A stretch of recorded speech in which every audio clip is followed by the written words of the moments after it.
Assalamualaikum warahmatullahi wabarakatuh. Perkenalkan, saya Noviana Chandra Pertiwi, NPM 18144200050, kelas BK 5A2. Di sini saya akan mempresentasikan hasil praktikum pemahaman individu teknik tes yang dilaksanakan di SMP Negeri 3 Pajangan, Bantul. Baik, langsung saja.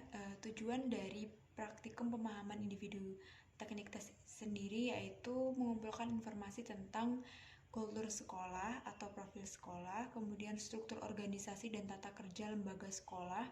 Yang ketiga, permasalahan yang dihadapi siswa yang berkaitan dengan kecerdasan, prestasi, minat, bakat, dan kreativitas siswa di sekolah. Kemudian yang keempat, penanganan pemecahan masalah, kecerdasan, prestasi, minat, bakat, dan kreativitas siswa yang sudah dilakukan oleh guru di sekolah. Dan yang terakhir, praktik-praktik pembiasaan dan kebiasaan positif yang berkaitan dengan kecerdasan, prestasi, minat, bakat, dan kreativitas siswa di sekolah. Manfaat dari praktikum pemahaman individu teknik tes ini sendiri yaitu yang pertama, menambah pengetahuan dan membentuk skill konselor yang profesional. Kemudian yang kedua, sebagai referensi diskusi. Baik, selanjutnya masuk ke bab 2 yaitu profil sekolah. Nama tempat praktikum di sini, praktikum pemahaman individu teknik tes ini dilaksanakan di SMP Negeri 3 Pajangan dengan NPSN 2040335, status sekolah negeri, kemudian waktu penyelenggaraannya pagi atau 6 hari, dan jenjang pendidikannya yaitu SMP. Kemudian alamat SMP Negeri 3 Pajangan ini berada di Krebet, Sendangsari, Pajangan, Bantul, Yogyakarta 55751. Selanjutnya yaitu kondisi tempat praktikum. Kondisi tempat praktikum ini terbagi menjadi dua, yaitu kondisi fisik dan kondisi non-fisik. Yang pertama saya akan menjelaskan tentang kondisi fisik di SMP Negeri 3 Pajangan. Kondisi fisik tempat praktikum di SMP Negeri 3 Pajangan ini memiliki ruang kelas yang sangat cukup dan sesuai dengan jumlah kelas dari kelas 7, 8, dan 9. Ruang kelas pun memiliki fasilitas yang lengkap dan menunjang pembelajaran sehari-hari. Terdapat meja dan kursi yang sesuai dengan jumlah murid per kelasnya. Kemudian terdapat papan tulis yang sudah menggunakan spidol, jadi sudah modern. Kemudian di setiap kelas itu juga sudah terdapat satu proyektor untuk pembelajaran menggunakan media PowerPoint atau yang lainnya. Kemudian selain ruang kelas, terdapat juga ruang kepala sekolah, ruang tata usaha, ruang guru, ruang perpustakaan, dan ruang laboratorium komputer yang sudah sangat lengkap. Selain itu, di SMP Negeri 3 Pajangan terdapat dua jenis kamar mandi. Yang pertama, kamar mandi khusus guru dan karyawan. Lalu yang kedua yaitu kamar mandi untuk para siswa sendiri. Di SMP Negeri 3 Pajangan ini juga memiliki lapangan upacara yang luas, kemudian tempat parkiran guru, parkiran siswa, dan yang terakhir yaitu adalah tempat duduk di luar kelas yang bisa digunakan oleh para siswa untuk belajar maupun duduk-duduk santai di waktu istirahat. Kemudian kondisi non-fisik.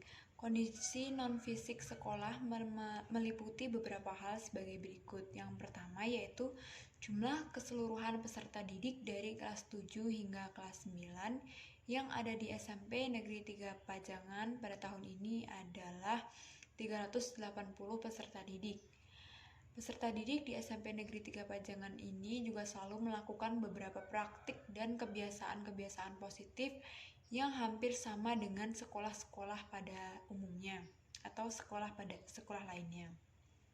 Seperti berdoa sebelum pelajaran dimulai, kemudian bersikap sopan santun, mengucapkan salam, menjaga kebersihan, membuang sampah pada tempatnya, kemudian bertegur sapa dengan guru, berjabat tangan dengan guru, dan sebagainya. Kemudian berikut ini adalah struktur organisasi SMP Negeri 3 Pajangan dengan rincian dan jabatannya masing-masing, yaitu sebagai berikut. Ketua Dewan Sekolah di sini ada Bapak Sabta Suroso, Sarjana Psikologi. Kemudian Kepala Sekolah ada Bapak Heru Subagio, Sarjana Pendidikan. Kemudian Wakil Kepala Sekolah 1, Bapak Sunaryo, Sarjana Pendidikan. Kemudian Wakil Kepala Sekolah ada Ibu Umiatun, Sarjana Pendidikan. Kemudian tenaga ketatausahaan di sini ada Ibu Etika Ekowati, dan standar isi di sini ada Bapak Sugianto, Sarjana Pendidikan, Ibu Sefrilina, Sarjana Pendidikan, dan Ibu Ninditya, Sarjana Pendidikan. Kemudian standar proses di sini ada Ibu Maria Ulfa, Sarjana Pendidikan, kemudian Ibu Kantunsih, Sarjana Pendidikan, dan Ibu Oktavianti, Sarjana Pendidikan. Selanjutnya standar penilaian di sini ada Ibu Murtriningsih, Sarjana Pendidikan, Bapak Harsono, Sarjana Pendidikan, Ibu Murtiah, Sarjana Pendidikan, kemudian Ibu Rahma H, Sarjana Pendidikan. Yang selanjutnya yaitu standar kompetensi lulusan. Di sini ada Bapak Listio R, Sarjana Pendidikan, dan Bapak Gunanto, Sarjana Pendidikan. Langsung saja masuk ke permasalahan yang sering dihadapi siswa selama 1 tahun terakhir. Secara psikis, permasalahan yang dihadapi siswa selama 1 tahun terakhir di SMP Negeri 3 Pajangan ini adalah kejenuhan belajar. Kejenuhan belajar ini disebabkan oleh adanya pandemik COVID-19. COVID-19 ini membuat kegiatan pembelajaran menjadi terhambat dan harus dilaksanakan di rumah. Selain kejenuhan dalam mengikuti pelajaran berbasis online atau non-tatap muka, masalah yang dihadapi oleh siswa yang lain adalah penggunaan media belajar yang berbasis online. Karena kebanyakan siswa di SMP Negeri 3 Pajangan ini belum terbiasa atau masih kaku dengan menggunakan media pembelajaran online. Jadi mereka masih khawatir atau takut jika salah menggunakan media tersebut. Nah, kemudian permasalahan lain yaitu karena SMP Negeri 3 Pajangan ini berada di daerah pegunungan dan siswa yang sekolah di SMP Negeri 3 Pajangan ini juga tidak jauh dari situ, kemungkinan besar masih memiliki permasalahan yaitu susah sinyal atau kadang terhambat aktivitas internetnya. Jadi itu memperlambat proses pembelajaran online. Kemudian dikarenakan semua serba mendadak, guru pun belum memiliki kesiapan untuk mengajar melalui sistem pembelajaran online. Di samping itu, di SMP Negeri 3 Pajangan ini tidak semua guru paham tentang IT dan pembelajaran berbasis online. Jadi, guru menggunakan aplikasi WhatsApp untuk memberikan tugas kepada siswa saat pembelajaran online. Pada awal-awal memang guru masih menggunakan aplikasi WhatsApp atau grup WhatsApp untuk men-share atau memberikan tugas kepada siswa. Namun sekarang guru-guru sudah menggunakan aplikasi lain seperti Google Classroom, kemudian Zoom, dan Google Meet. Solusi permasalahan yang pernah dilaksanakan lembaga tempat praktikum. Nah, setelah mengetahui berbagai permasalahan yang dialami oleh siswa dan guru di SMP Negeri 3 Pajangan ini, guru-guru dan guru BK itu memberikan solusi permasalahan, yaitu dengan yang pertama, sekolah mengundang siswa untuk datang berkonsultasi pelajaran di sekolah. Nah, konsultasi pelajaran di sekolah ini hanya berlaku untuk mata pelajaran saja, yaitu mata pelajaran pokok yang digunakan untuk ujian nasional nanti, yaitu seperti bahasa Indonesia, kemudian matematika, bahasa Inggris, dan ilmu pengetahuan alam. Kegiatan tatap muka ini atau kegiatan konsultasi ini Jadwalnya hanya seminggu 1 kali. Nah, seminggu 1 kali ini dengan 2 mata pelajaran saja. Kemudian dibuat 2 shift. Jadi mata pelajaran yang pertama di shift pertama dan mata pelajaran kedua yaitu di shift kedua.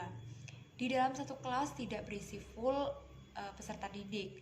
Misalnya kelas 7 ada 32 siswa. Kemudian dibagi menjadi 2 kelas. Jadi satu kelas itu berisikan 16 anak saja dengan satu meja satu anak dan mematuhi protokol kesehatan.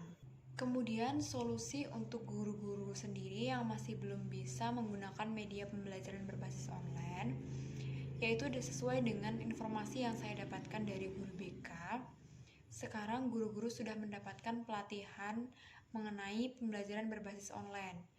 Nah, kemudian media yang digunakan pembelajaran sekarang itu seperti aplikasi Google Form, kemudian aplikasi Zoom, aplikasi Google Meet, dan Google Classroom. Tetapi juga masih ada yang menggunakan aplikasi WhatsApp. Selanjutnya masuk di bab 3 yaitu pelaksanaan dan hasil survei. Yang pertama, kebutuhan layanan BK berdasarkan hasil analisis permasalahan dan pengembangan SDM. Masalah yang berada di SMP Negeri 3 Pajangan selama 1 tahun terakhir pada masa pandemi COVID-19 sangatlah beragam. Dari hasil wawancara dengan guru BK, dapat disimpulkan beberapa permasalahan seperti permasalahan belajar, yaitu siswa mengalami kejenuhan dan dalam mengikuti belajar non-tatap muka atau online. Di sini, jenis layanan yang cocok diberikan oleh guru BK kepada peserta didik yang mengalami permasalahan belajar adalah layanan responsif. Layanan responsif sendiri adalah pemberian layanan bantuan kepada konseli yang sedang mengalami masalah atau dalam keadaan membutuhkan bantuan atau pertolongan dengan segera.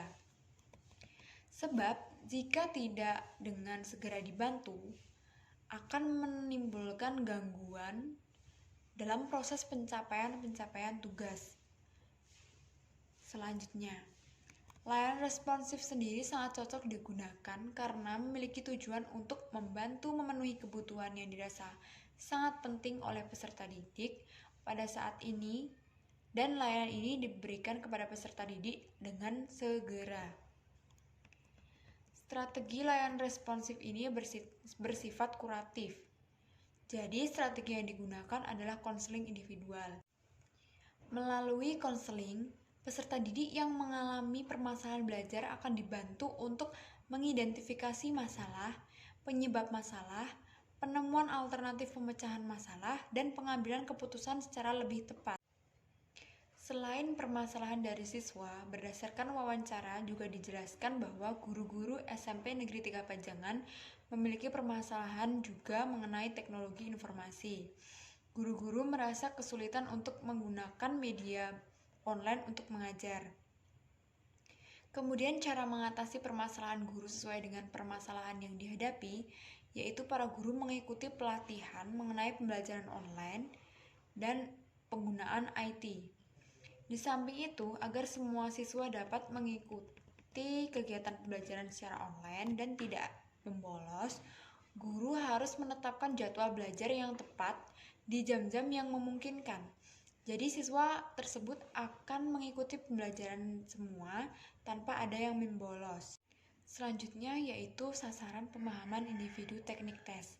Sasaran yang ingin dicapai dengan adanya pemahaman individu teknik tes ini adalah yaitu yang pertama mahasiswa prodi bimbingan konseling, yang kedua siswa atau orang tua siswa, yang ketiga guru BK atau wali kelas. Nah, kemudian teknis pelaksanaan survei. Materi yang digunakan dalam praktikum pemahaman individu teknik tes ini yaitu adalah layanan responsif dan konseling individual. Kemudian metode pelaksanaan yang digunakan dalam praktikum pemahaman individu ini adalah metode wawancara dengan guru BK. Kemudian kebutuhan dalam pelaksanaan praktikum pemahaman individu teknik tes ini yaitu alat tulis, kemudian handphone, dan daftar pertanyaan. Kemudian yang selanjutnya yaitu evaluasi. Nah, evaluasi di sini guru BK setelah melakukan evaluasi proses dan evaluasi hasil, maka guru BK akan memberikan video motivasi untuk siswa yang dikirim melalui WhatsApp. Kemudian tindak lanjut di sini apabila peserta didik tidak bisa menyelesaikan permasalahannya menggunakan konseling individual dan layanan responsif, maka guru BK akan menindaklanjuti dengan home visit atau kunjungan rumah. Sekian presentasi dari saya, banyak salah dan kurangnya saya mohon maaf. Wassalamualaikum warahmatullahi wabarakatuh.